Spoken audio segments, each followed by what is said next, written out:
El tema de hoy: suelta el ancla del temor. ¿Ustedes conocen las anclas? ¿Las han visto así sea por internet?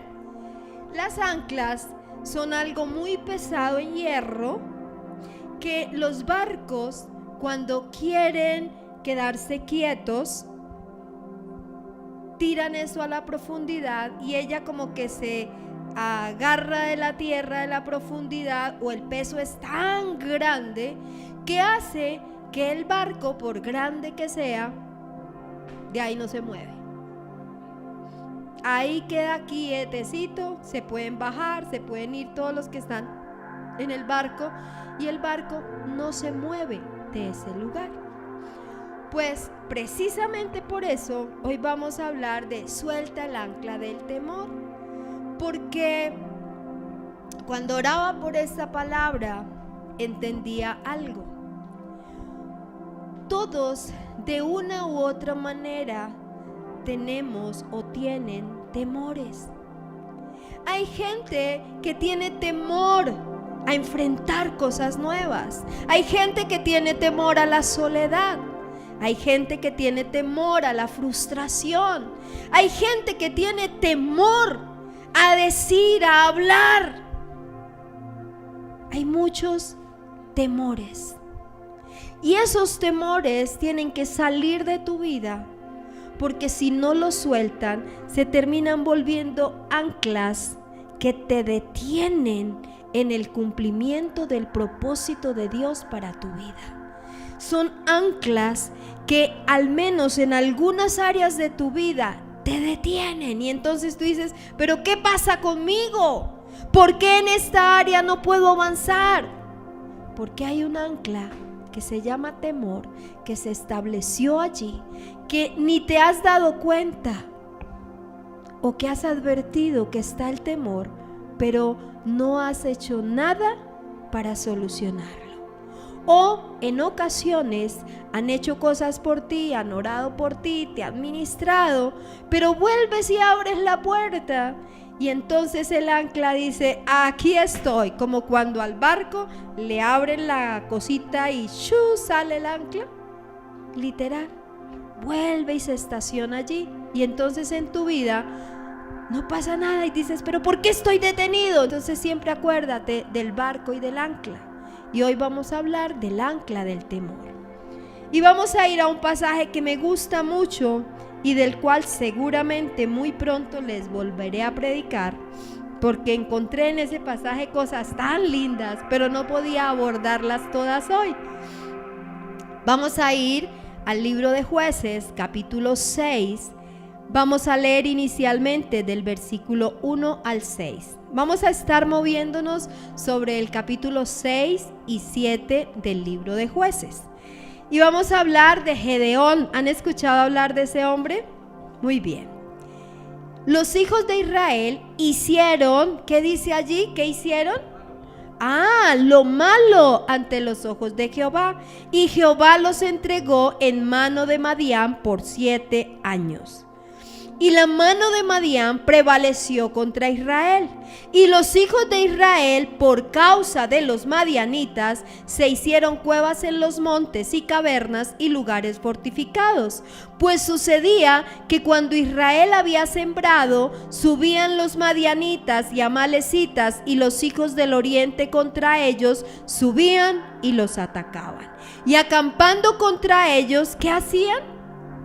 Destruían los frutos de la tierra hasta llegar a Gaza, y no dejaban que comer en Israel ni ovejas, ni bueyes, ni asnos, porque subían ellos y sus ganados venían con sus tiendas en grande multitud como langostas. Ellos y sus camellos eran innumerables, así venían a la tierra para devastarla. De este modo empobrecía Israel en gran manera por causa de Madián, y los hijos de Israel clamaron a Jehová. Cuando yo leo esta palabra, les decía al comenzar, me encontré con tesoros, pero no puedo hablar de todos esos tesoros hoy. Pero yo creo que si ustedes miran y les queda de tarea ahí hay una causa para que haya dificultades en la economía. Allí la está mostrando, pero no vamos a hablar de eso hoy. ¿Qué podemos ver? Que toda situación tiene una causa, tiene un origen. Dios había cuidado y bendecido a Israel, pero como hicieron lo malo delante de los ojos de Dios, tuvieron una consecuencia. ¿Cuál fue? Que Dios los entregó en manos de Madián por 7 años. ¿Cuántas cosas pasan en la vida de los hijos de Dios y se quejan mucho, pero olvidan que algo tuvieron que haber hecho para que esa situación la estén viviendo? Ay, no, yo no he hecho nada, yo soy santo, resanto, hiper mega santo, no he hecho nada malo. Algo tuviste que haber hecho para que viniera esa consecuencia a tu vida. Lo que pasa es que nos cuesta revisarnos, nos cuesta mirarnos y a veces nos miramos con engaño. Me explico. Son desobedientes, así sean cosas pequeñitas, pero la desobediencia es desobediencia. Y entonces viene la consecuencia y cuando uno les dice, puede ser desobediencia, y no, pastora, yo soy súper juicioso, yo soy súper obediente, pero se les olvidan las pequeñas cositas. De hecho, dice la palabra en Proverbios 26:2, como el gorrión en su vagar y como la golondrina en su vuelo, así la maldición nunca vendrá sin causa. Proverbios 26, versículo 2. La palabra allí es clara. Y hay gente que vive en maldición y dice, ¿y por qué?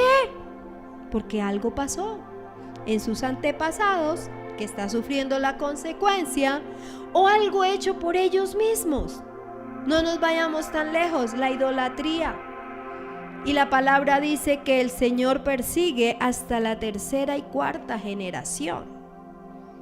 Y yo les pregunto, 3ª y 4ª generación son el hijo, el nieto y el bisnieto, ¿cierto? Sí, hijo, nieto y bisnieto. Y tataranieto. Devuélvanse, entonces es el papá, el abuelo, el bisabuelo y el tatarabuelo. Y entonces muchas veces hay gente que está viviendo consecuencias de la idolatría de los tatarabuelos. Dicen, ay, pero yo no he sido idólatra, es más, yo cristiano desde chiquito. Y bueno, uno dice, cada quien tiene un encuentro personal con el Señor y necesita ser consciente de Él. Pero si revisamos, por algún lado tenemos el tatarabuelo idólatra, la bisabuela. Yo le doy gracias al Señor que en mi familia ya vamos en la 1ª, 2ª, 3ª generación de cristianos, de hijos de Dios, y cuando tenga mis nietos van a ser 4ª generación ya de hijos de Dios. ¡Wow! Eso es tremendo. Y entonces nosotros aquí les hemos estado enseñando sobre los derechos legales. Les hemos estado enseñando cómo no podemos abrir puertas, porque entonces las tinieblas vienen a afectar la vida de los hijos de Dios. Y entonces, ¿qué sucede? Que nuestra desobediencia, ¿qué genera? Que hay un derecho legal y Dios, que es justo, es hermoso y nos ama, pero si hay un derecho legal, Él no se puede oponer. Lo hemos aprendido, ¿cierto? Porque hay un argumento que mientras nosotros no lo solucionemos, Dios tiene que decir, hágale, que tiene todo el derecho, porque yo amo a esa persona, pero es cierto, ha sido desobediente. Y entonces Dios permite, porque hay un derecho legal que se soluciona cuando nos arrepentimos, cuando solucionamos todo ese tipo de temas. Aquí lo hemos ido aprendiendo. Y entonces en el versículo 6 vemos cómo dice, de este modo empobrecía a Israel en gran manera por causa de Madián, y los hijos de Israel clamaron a Jehová. Entonces digan, los de Israel, díganlo conmigo, los de Israel tenían un problema.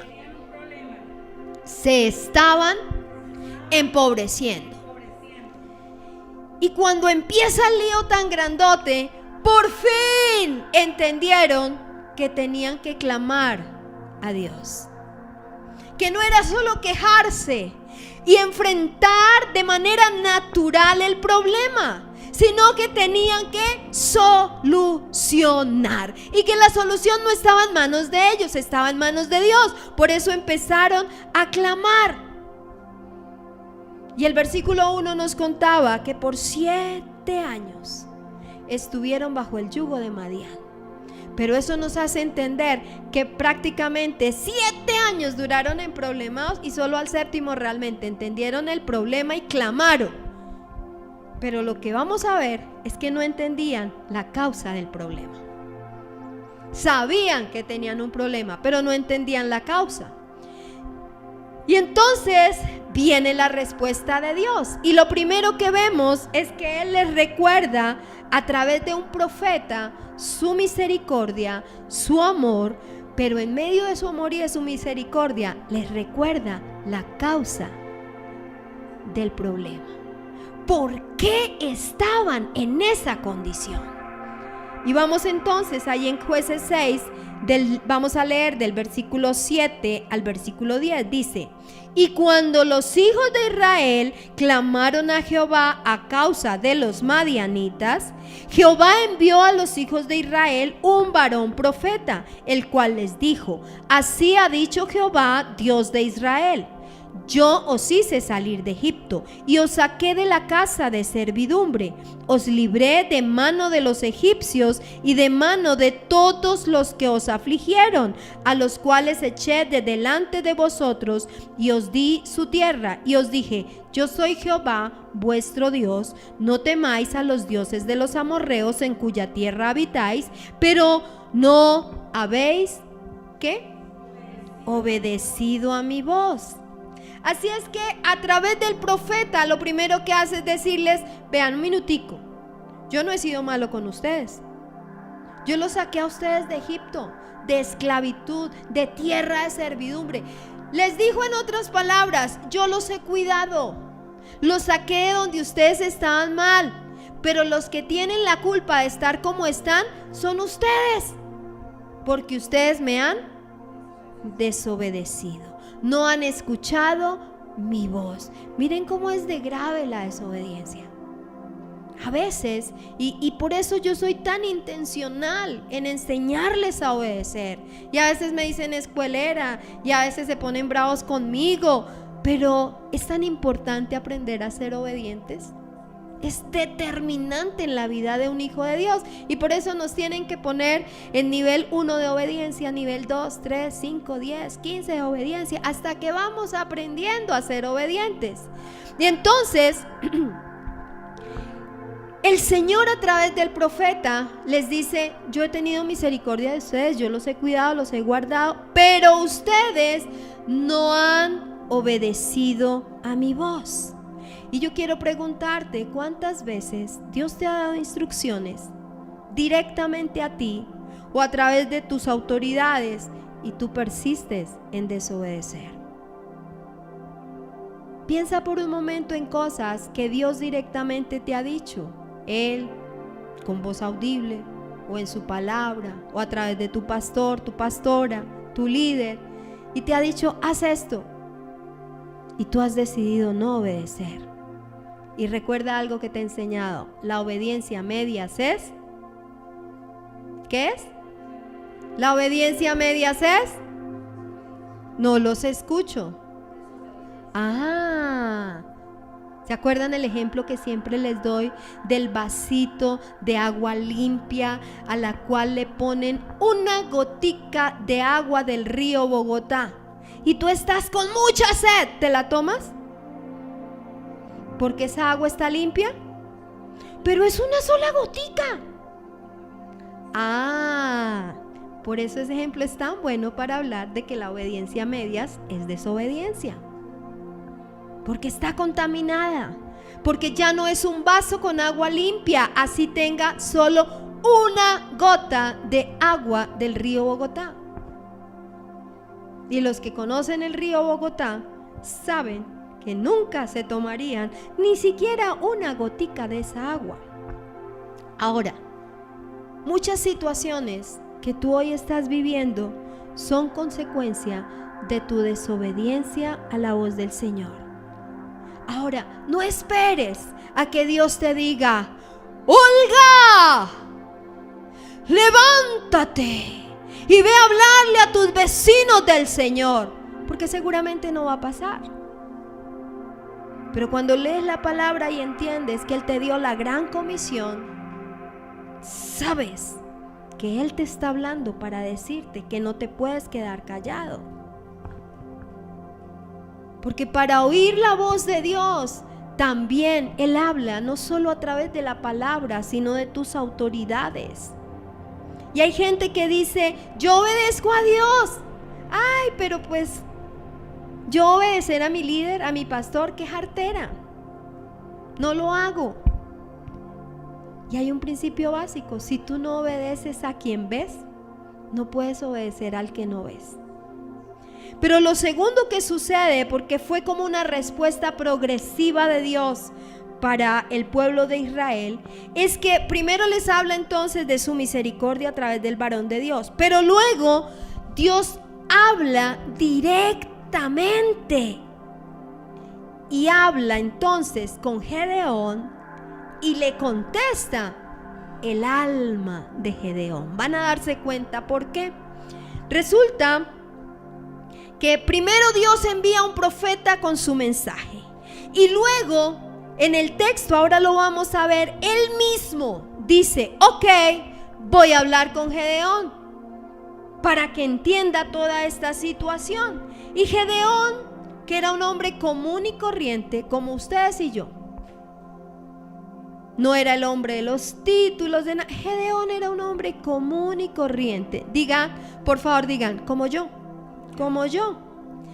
Entonces Gedeón, ¿qué estaba haciendo? Él estaba literal sacudiendo el trigo porque necesitaba quitarle la basura, porque había que esconderlo, porque iban a venir los madianitas, era tiempo de cosecha, iban a venir los madianitas a dañar el trigo, a robárselo, a quitarlo, a dañarlo. Y entonces él está en eso, cuando miren lo que dice la palabra en el versículo 11. Y vino el ángel de Jehová y se sentó debajo de la encina que está en Ofra, la cual era de Joás Abieserita. Y su hijo Gedeón estaba sacudiendo el trigo en el lagar para esconderlo de los madianitas. Versículo 12.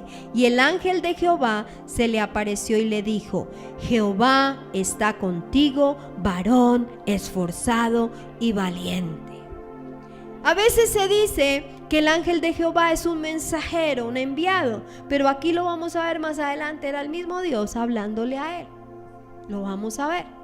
Y entonces aquí el ángel le habla, y lo hermoso es que él le dice que Dios está con él, que él no está solo. Y le reconoce dos características muy importantes: esforzado y valiente. Pero ahora nos vamos a dar cuenta cómo Dios habla conforme Él ve, no como nosotros nos vemos. Porque Él le dice: varón esforzado y valiente. Pero se supone que los valientes no son temerosos. Y resulta que Gedeón era un hombre temeroso. Pero Dios nos llama como Él nos ve. Somos nosotros los que nos equivocamos a veces. Es que yo soy torpe, es que yo soy bruto, es que no sirvo para nada. Dios no te ve de esa manera. Pero bueno, me estoy saliendo del tema, me voy por otra vez, que tiene tanto esta palabra. Y entonces Gedeón le responde desde su alma. ¿Qué es lo que está en el alma? La mente, la voluntad y las emociones. Miren, escuchen, lean cómo le contestó Gedeón, y se van a dar cuenta que le contestó desde su alma. Y Gedeón le respondió, versículo 13: Ah, Señor mío, si Jehová está con nosotros, ¿por qué nos ha sobrevenido todo esto? ¿Y dónde están sus maravillas que nuestros padres nos han contado, diciendo: ¿no nos sacó Jehová de Egipto? Y ahora, Jehová nos ha desamparado y nos ha entregado en manos de los madianitas. Miren tan tremendo eso. Tiene a Dios enfrente y se pone a pelear con Dios. Tiene a Dios ahí con él y empieza a decirle: pero ¿cómo así que está conmigo si es que nos tiene abandonados? Solo se le ocurre decirme Dios que está conmigo cuando no está porque estoy en problemas. ¿Saben que a mucha gente le pasa eso? A mucha gente le pasa eso. No es que Dios me abandonó y Dios está ahí con él. Es que Dios se olvidó de mí. Es que Dios le da más a mi vecino que a mí. ¿Qué día oraba por alguien que tuvo una expresión de esa naturaleza? Y el Señor me dijo: eso es envidia, no es otra cosa, porque yo sí estoy ahí y estoy con esa persona. Pero si está mirando más las respuestas que tienen otros que las que tiene esa misma persona, eso es envidia. Hay que trabajar la envidia en ese corazón. Y yo me quedé: ok. Pero miren esa oportunidad que él tenía. Y empieza a pelear con Dios. Y empieza a reprocharle, como muchas veces algunos han hecho. Es que Dios no me responde. Y hay gente que literal pierde el tiempo peleando con Dios. Ahora debemos entender algo: el Señor mora en nosotros, pero en lugar de adorarlo, que era lo correcto, está el Señor. No, pelea, le reprochan, pero sus ojos se cierran de tal manera que no pueden ver que hay algo que tú hiciste o dejaste de hacer, que Dios quería que tú hicieras y que está provocando la situación que tú estás viviendo, que has dado un derecho legal y que ha permitido que vivas la situación en la que estás. Todos nosotros, ¿quiénes son hijos de Dios aquí? Muy bien. Todos nosotros, los hijos de Dios, debemos ser formados en fe, en confianza en Dios. Y por eso los procesos son necesarios. Y aún esas circunstancias que hemos permitido, Dios las usa para formar en nosotros fe, confianza en Él, para formar en nosotros el carácter de Cristo. Pero definitivamente a veces somos tan necios, pero a pesar de eso, Dios se manifiesta. En esa respuesta progresiva de enviar primero al profeta, luego venir el ángel de Dios y hablar entonces directamente con el alma de Gedeón, porque se salió fue su alma, porque es que Gedeón era parte del pueblo. Él escuchó lo que había dicho el profeta. Y cuando ve al Señor, lo que dice es: conmigo, con nosotros no estás. Mira el problema en él. Ni siquiera reconoció el origen de la situación que estaban viviendo. Y el Señor claritico se lo pintó con plastilina diciéndoles la causa. Pero miren lo que pasa, y es el tercer aspecto. Dios manifiesta su misericordia y le anuncia que lo ha escogido a él para salvar a Israel de los madianitas. Pero vamos a ver cómo empiezan los peros. Versículo 14. Y mirándole Jehová le dijo: ve con esta tu fuerza y salvarás a Israel de la mano de los madianitas. ¿No te envío yo? Entonces le respondió: Señor mío, ¿con qué salvaré yo a Israel? He aquí que mi familia es pobre en Manasés y yo el menor de mi casa, en la casa de mi padre. Jehová le dijo: ciertamente yo estaré contigo y derrotarás a los madianitas como a un solo hombre. Y él le respondió: yo te ruego que si he hallado gracia delante de ti, me des señal de que tú has hablado conmigo. Versículo 18. Te ruego que no te vayas de aquí hasta que vuelva a ti y saque mi ofrenda y la ponga delante de ti. Y él respondió: yo esperaré hasta que vuelvas. Esos dos versículos ameritan una predicación. Versículo 19. Y entrando Gedeón preparó un cabrito y panes sin levadura de un efa de harina, y puso la carne en un canastillo y el caldo en una olla, y sacándolo se los presentó debajo de aquella encina. Entonces el ángel de Dios le dijo: toma la carne y los panes sin levadura y ponlos sobre esta peña, y vierte el caldo. Y él lo hizo así. Y extendiendo el ángel de Jehová el báculo que tenía en su mano, tocó con la punta la carne y los panes sin levadura, y subió fuego de la peña, el cual consumió la carne y los panes sin levadura. Y el ángel de Jehová desapareció de su vista. Viendo entonces Gedeón que era el ángel de Jehová, dijo: ah, Señor Jehová, que he visto al ángel de Jehová cara a cara. Pero Jehová le dijo: pasa a ti, no tengas temor, no morirás. Y edificó allí Gedeón altar a Jehová, y lo llamó Jehová Salom, el cual permanece hasta hoy en Ofra de los Abiezeritas. Miren, ¿qué hizo Dios? El pueblo clamó en medio de la dificultad. Habla, entonces él escoge a un hombre, a Gedeón, común y corriente igual que nosotros. Y llega y se encuentra con un hombre que lo que hizo fue pelear con él en lugar de adorarlo apenas lo vio. Y empezarle a decir casi que es por tu culpa, por tu grandísima culpa. En lugar de adorarlo y decirle: ¿sabes que nos enviaste el mensaje y he reconocido que nos equivocamos? Eso no nos puede seguir pasando a nosotros, los hijos de Dios, ¿saben? No puede ser. Y entonces escoge a un hombre con temores, un hombre imperfecto como ustedes y como yo, para llevar salvación a su pueblo. Y yo quiero decirte algo: tú hoy te puedes ver tan naturalmente y con tantas limitaciones, pero a cada uno de ustedes Dios los ha escogido para llevar salvación a muchas personas, a sus vecinos, a su familia, a sus compañeros de trabajo, a aquellos aún que te odian y te detestan y te han hecho la vida de cuadritos. Pero es precisamente porque Él te quiere usar también para que ores por ellos y los bendigas, y la luz de Cristo resplandezca aún en el corazón de esos que te han hecho tanto daño.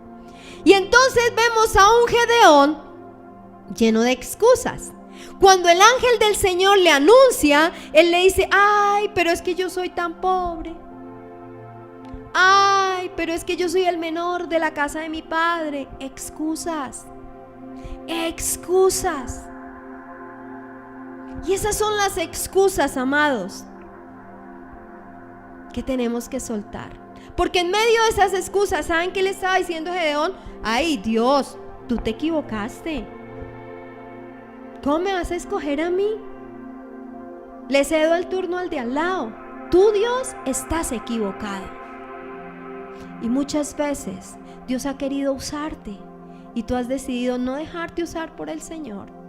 Y entonces lo que le has estado diciendo es: el de al lado, Señor, porque la gran comisión no es para mí. El de al lado, Señor, porque el llamado a interceder por otros no es para mí. ¿Vamos entendiendo? Y vemos entonces en este Gedeón a un hombre a través del cual Dios quería mostrar su misericordia para con Israel. Y Dios quiere mostrar su misericordia para con Colombia, usándote a ti, para que tú seas ese instrumento de Dios, para que la gente en Colombia, en Bogotá, en cada ciudad y en tu familia pueda conocer de Cristo. Pero tú estás como Gedeón, lleno de excusas, lleno de pretextos y en el fondo lleno de temores. Yo no puedo, no tengo tiempo, yo no sé hablar, es que yo no tengo ni siquiera para el transporte. ¿Cómo, Señor, pretendes que yo vaya a ir a hablarle al que está en el otro extremo de la ciudad? Cuando la visión es de Dios, Él da la provisión. Y cuando tú decides obedecer al Señor, Él te provee aún de manera sobrenatural. pero las excusas siempre están presentes y tú tienes que soltarlas. Mira que el Señor no dejó que Gedeón siguiera con las excusas. De hecho, cuando en su casa de tarea revisen Jueces del capítulo 6, versículos 25 al 35, ustedes se van a dar cuenta que cuando Gedeón suelta los argumentos, él recibe instrucciones muy precisas de Dios. Y la primera instrucción era que él tenía que ir y derribar el altar de Baal que tenía el papá de Gedeón. Y le dijo: y derribe también, quite esa estatua que hay de acera, y de hecho con la madera de esa estatua vaya y levante un altar en honor a mí, a Dios. Y ustedes no se alcanzan a imaginar el alboroto que se armó, pero Dios respaldó a ese hombre. Y hace tremenda hazaña, porque derriba ese altar de Baal y tumba la estatua de acera, y el pueblo se vino encima, pero había temor en Gedeón. Él hizo lo primero. ¿Ustedes han escuchado eso de que, cómo es, que mata al tigre y se asusta con el cuero? Más o menos eso pasó. Y entonces vemos cómo, y es el cuarto aspecto, el temor empieza a evidenciarse y él empieza a pedirle señales a Dios. Y Dios lo conocía muy bien. Entonces Dios fue más allá con las señales. Lo van a ver. Jueces 6 del 36 al 40 dice: y Gedeón dijo a Dios: si has de salvar a Israel por mi mano, como has dicho, he aquí que yo pondré un vellón de lana en la era, y si el rocío estuviera en el vellón solamente, quedando seca toda la tierra, entonces entenderé que salvarás a Israel por mi mano, como lo has dicho. Y aconteció así, pues, cuando se levantó de mañana, exprimió el vellón y sacó de él el rocío, un tazón lleno de agua. O sea, pidió una señal y el Señor se la dio. O sea, dudas que yo te haya escogido, pero ahí todavía una excusa, porque había temor en él. Ahora lo van a descubrir. Y entonces viene el versículo 39. Mas Gedeón dijo a Dios: no se encienda tu ira contra mí, si aún hablare esta vez. Solamente probaré ahora otra vez con el vellón. O sea, Señor, ya me diste una señal, pero necesito otra. Te ruego que solamente el vellón quede seco y el rocío sobre la tierra.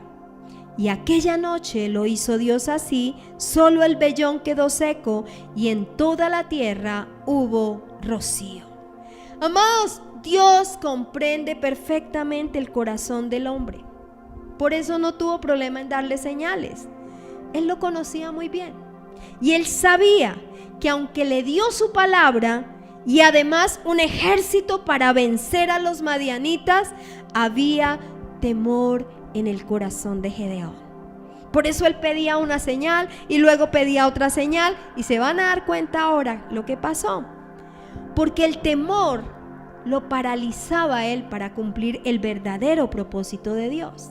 Y tú tienes que tener mucho cuidado con el temor. Ahora sí voy a predicar, lo otro era la introducción. El temor detiene tus proyectos. El temor detiene los sueños que Dios ha puesto en tu corazón. El temor neutraliza a los hijos de Dios y el temor impide que tú creas realmente lo que la palabra de Dios dice para ti. Pero lo más tremendo es que el temor es desconfianza en el Dios que tú tienes. Ay, pastora, pero si yo confío en Él. Cuando tú tienes temor, es porque hay duda en tu corazón de que el Dios que tú tienes va a obrar en tu favor y va a obrar por ti. Y entonces rápidamente pasamos a Jueces 7 del 9 al 24 y vas a mirar. Como Dios lo conoce, como Dios sabía que había temor en el corazón y que por eso pedía una señal y luego la otra señal, entonces miren lo que Dios le dice. Versículo 9. Aconteció que aquella noche Jehová le dijo: levántate y desciende al campamento, porque yo lo he entregado en tus manos. Y si tienes temor de descender, baja tú con Fura, tu criado, al campamento, y oirás lo que hablan. Y entonces tus manos se esforzarán y descenderás al campamento. Y él descendió con Fura, su criado, hasta los puestos avanzados de la gente armada que estaba en el campamento. Y los madianitas, los amalecitas y los hijos del oriente estaban tendidos en el valle como langostas en multitud. Y sus camellos eran innumerables como la arena que está a la ribera del mar en multitud. Cuando llegó Gedeón, he aquí, escuchen esto, que un hombre estaba contando a su compañero un sueño, diciendo: he aquí yo soñé un sueño. Veía un pan de cebada que rodaba hasta el campamento de Madián y llegó a la tienda. Y la golpeó de tal manera que cayó y la trastornó de arriba abajo, y la tienda cayó. Y su compañero respondió y dijo: esto no era otra cosa, sino la espada de Gedeón, hijo de Joás, varón de Israel. Dios ha entregado en sus manos a los madianitas con todo el campamento. Cuando Gedeón oyó el relato del sueño y su interpretación, ¿qué hizo? Adoró, y vuelto al campamento de Israel dijo: levantaos, porque Jehová ha entregado el campamento de Madián en vuestras manos. Miren, Dios mismo le había dicho que le entregaba la victoria, pero había temor en el corazón de él. ¿Cuántas veces Dios te ha dado una palabra? ¿Cuántas veces Dios ha puesto en tu corazón, en tu mente, diseños, sueños, cosas para hacer? Y tú todavía estás diciéndole: ¿será que sí, Señor? ¿Será que no? Créanme que a la primera que el Señor le habló con esta palabra fue a mí. ¿Será que sí? ¿Será que no? ¿Será que es tuyo? ¿Será que no es tuyo? Señor, dame una señal. Y empieza uno a pedirle señales al Señor, y le da una y dos, tres, hasta que el Señor dice: ay, mijito, mijita, le he dado 15. Le he hablado de todas las maneras. Le va a mandar así sea un impío que le hable y le diga. ¿Les ha pasado o no les ha pasado? Porque el temor detiene hacer cosas que Dios nos ha mandado a hacer. Pero el temor no te puede seguir gobernando. Mira que Gedeón, cuando escuchó el sueño y la interpretación del sueño, y el Señor lo mandó porque sabía que en él había temor. Y como había temor, por eso él no dijo: no, Señor, yo no necesito bajar, es que yo la tengo clara. No, como había temor en él, Dios lo conocía. Él dijo: ok, si Dios me dijo, me voy a ir a ver qué sucede. Y allá escuchó el sueño y la interpretación. Y cuenta la palabra, y ustedes lo pueden seguir leyendo, que escuchó el sueño, la interpretación, se levantó y dijo: ok, voy a hacer lo que el Señor me dijo, porque la victoria está asegurada. Se fue el temor. Y eso es lo que hoy el Señor quiere que pase contigo. ¿Cuántas cosas has estado deteniendo por temor? ¿Cuántas cosas han estado pasando contigo que no has hecho a pesar de que Dios te ha hablado?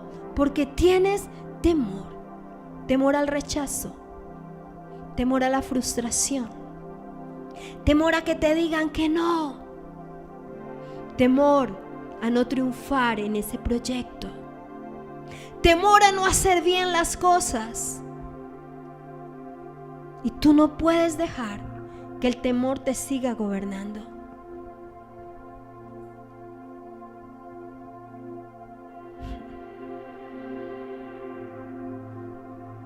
¿Por qué estás deteniendo los planes de Dios?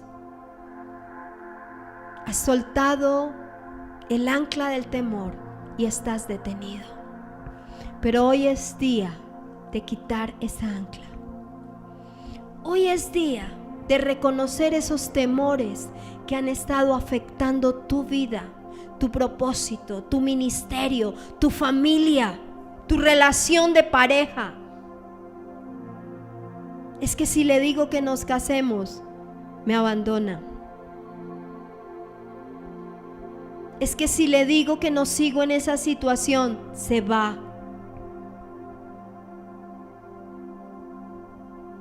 ¿Qué temores hay en tu corazón?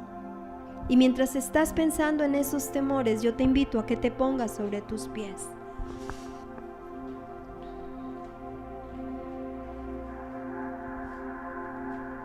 Yo quiero decirte algo. En la cruz del Calvario, Jesús venció al temor.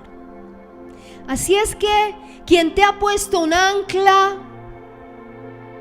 es un enemigo derrotado. Quien te tiene detenido sin sacar adelante esos proyectos que por años el Señor te ha dicho que desarrolles, es un enemigo vencido.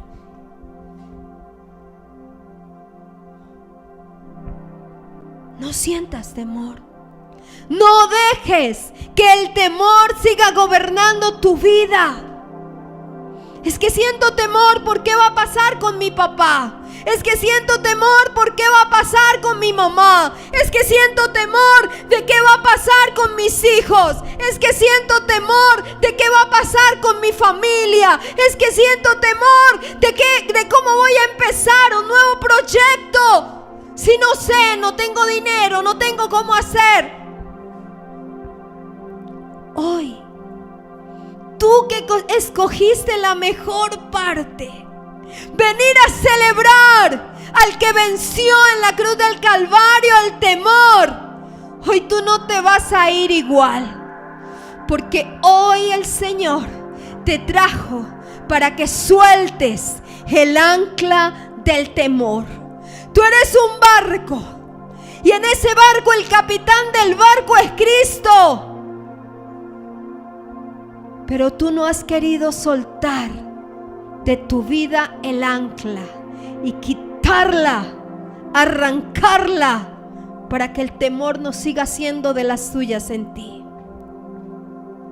Así es que levanta tus manos al cielo, porque cuando tú levantas tus manos al cielo, tú le estás diciendo al Señor: me rindo, Jesús. Lo entiendo. Lo entiendo. El temor ha encontrado un lugar en mi alma, en mis emociones. El temor ha encontrado un lugar en mis pensamientos.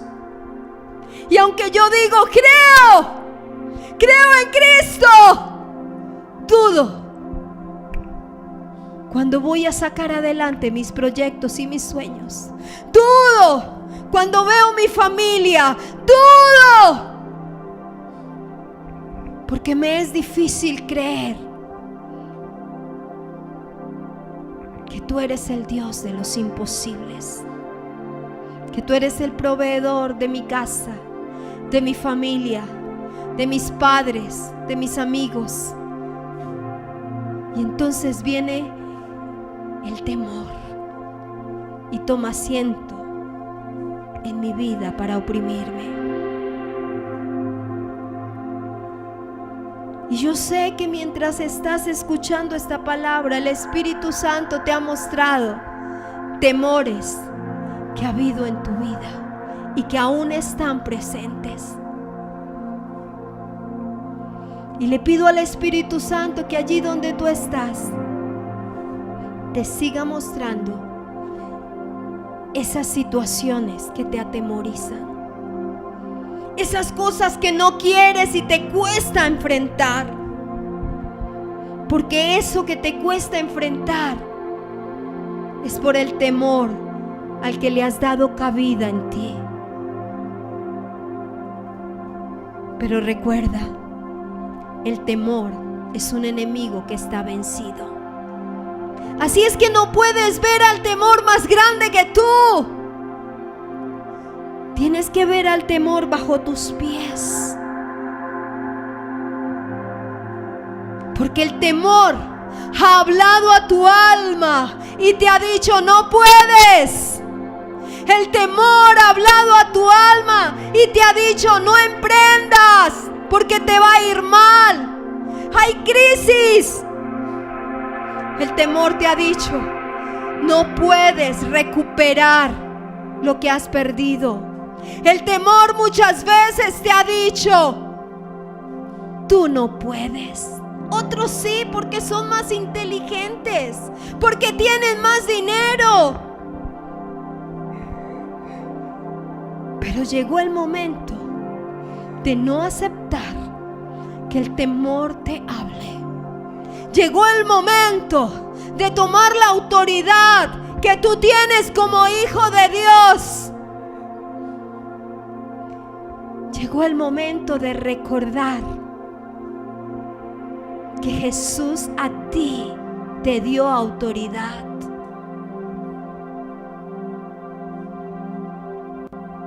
Y tú no eres un derrotado ni una derrotada. Tú no eres un pobrecito ni una pobrecita. Tú eres un hijo, una hija de Dios. Así es que yo te invito a que esta mañana, con tus manos allí levantadas al cielo, puedas decirle: temor, ya te reconocí y no te vuelvo a escuchar. Te prohíbo que me hables. Dile: temor, ya te descubrí. Descubrí tu estrategia. Así es que hoy te ordeno en el nombre de Jesús que no me vuelvas a hablar. Dile: renuncio a toda manifestación de temor en mi vida. Dile: renuncio a toda opresión que el temor ha querido traer a mi vida. Y en el nombre de Jesús, te vas de mi vida. En el nombre de Jesús y por el poder de la bendita sangre de Jesús, dile: temor, te vas ahora, ahora, en el nombre de Jesús. Y Espíritu Santo, tú estás en este lugar. Espíritu Santo, empieza a llenar completamente cada vida. Tú estás aquí y es tu obra, Espíritu Santo. Empieza a llenar cada vida y cada corazón y empieza a respirar profundo y dile: quiero llenarme de ti este día, más y más. Yo sé que tú moras en mí, pero hoy me quiero llenar más y más y más de ti. Y dile ahora al Señor: sé que tú me has dado libertad. Quiero escucharte, no los escucho, iglesia. Sé que tú me has dado libertad. Te doy gracias porque el temor no volverá a oprimir mi vida. Mi confianza está puesta en Cristo, que murió en la cruz del Calvario por amor a mí, que resucitó y está sentado a la derecha del Padre, y allí yo estoy sentado juntamente con Él en lugares celestiales. Dile: y desde ese lugar celestial se empiezan a desatar todos mis sueños que son de Dios, todos mis proyectos que son de Dios. El temor no puede volver a tocar mi vida. Allí en lugares celestiales gobierno bajo el gobierno de Cristo, bajo la autoridad de Cristo, y mi vida entra en una nueva dimensión en el reino de los cielos, en el nombre de Jesús. Gracias, Señor.